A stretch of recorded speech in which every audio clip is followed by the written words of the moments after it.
What we initially thought that we will be fine, we have a bunch of brilliant engineers. But what we did not factor in was the bandwidth of our engineers. When we started, our engineers were very excited. It was a new technology, ready for adoption, and initially the developer excitement on whole floor was really great. But we have to understand that in Druid, there are several moving parts, and our engineers were being pulled into two different directions simultaneously.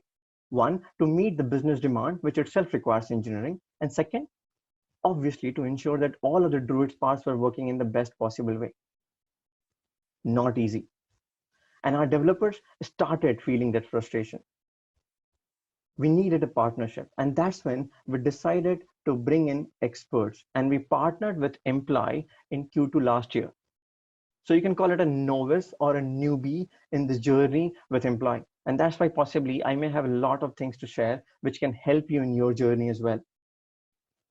Since our partnership with Imply, fingers crossed, we have just been able to replicate Druid's success as you read about on internet, on books, in BT environment as well.